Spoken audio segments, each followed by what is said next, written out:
Alright guys, we are just a few days out from the big game. I'm getting so excited, and it actually just got me thinking of like reminiscing about some of my favorite past halftime show performances. And there's obviously so many because I'm in my 30s. So if I were to choose two, I would say the first one that is for sure one of my favorite halftime memories is the halftime show that I was actually in. Yes, that's right. I was a performer in a halftime show. And by performer, I mean I was one of those people that got to stand and cheer and wave their hands up in the air. But hey, it was one of the coolest experiences ever. So basically, this is how it went down.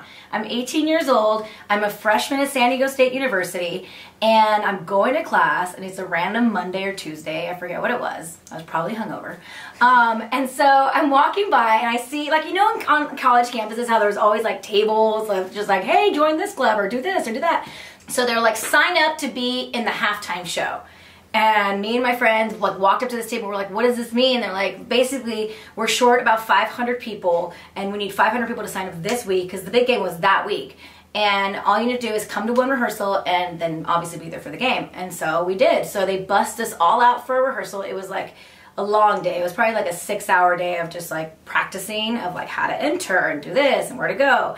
And we were people that got to enter, like we walked in, and we were actually not the ones that were on the field level. We were the ones that were in the stands. So they like had some of the stands blocked out because they had Shania Twain coming down the stairs in one of those scenes. So it was Shania Twain, No Doubt, and Sting. And it was honestly just one of the coolest halftime experiences ever for me because I was actually there in the flesh. So when it came to like the day of, they bussed us off from campus again. And I have this memory of like, there's this freeway in San Diego. It's the 8 freeway, and that's basically where Qualcomm Stadium is off of. And so there's one, like the on-ramp to get onto the 163 from there. It curves around like really wide. And I just remember like being on one of the front buses and then looking back and seeing just like 15 school buses just like all like caravanning into the stadium. And so we all go in, and we were just literally walked in, did our thing for the halftime show, and then we're escorted back out. I saw 0 of the game. But actually, no, I take that back. I got to see like the last 2 minutes of the second half because they already wanted us in our seats by then. So we weren't paid. They fed us with sandwiches, chips, a hat for the big game, and a t-shirt for that game, which is kind of cool. It's a fun souvenir. I still have the hat. I don't know where the t-shirt is. I think that's gone. But it was just really, really awesome, and I have that memory to like, I don't know, tell my children, I guess, or tell you, which is what I'm doing in this video.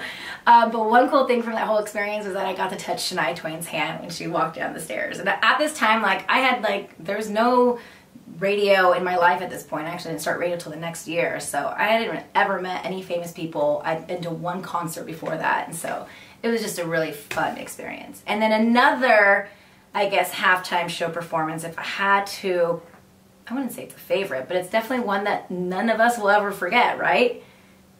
You know which one I'm talking about.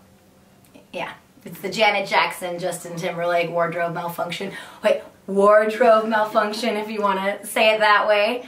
Her boob came out. I don't know. I don't know if it was planned. I don't know if, you know, they had performed it that way or practiced it that way, but it came out. And I remember being, going back to radio, it was my first month as an intern for Channel 933, the radio station down in San Diego. And because I think the big game was in our city the year before, they wanted to do like a really big celebration that year. So they rented out this huge tent, or set up this tent somewhere in SD. And we hosted this huge party for like hundreds of people. And I just remember watching that moment with those hundreds of strangers essentially, and just thinking, oh my gosh, this is big, and this is going to change everything when it comes to booking halftime show performances from this day on, which is basically what happened. I don't know, there's all these crazy rules now, and I don't ever know if we got down to the bottom of whether or not it was a wardrobe malfunction, but well, I guess we'll just leave it at that. But who's excited for this year? Maroon 5, Travis Scott, and Big Boy. And if some of you don't know who Big Boy is, he is from Outkast. And so obviously he's got his own stuff now, but I'm curious to see if he'll do some of his throwbacks. Maroon 5 has a plethora of music that I don't even know what they're going to put together, and Travis Scott is amazing as well. So this is going to be a really good performance that I'm looking forward to. We're just a few days away, And that's it. I mean, honestly, I went through the list of like so many other performances, and everybody from like Madonna and Bruno Mars and Beyonce, and yes, we can go on and on about all of our favorites. So I would love to hear from you. Use the hashtag #OffAir with Sisanie and share some of your favorite big game halftime show performances stories with me. That's a really long sentence. Okay, bye.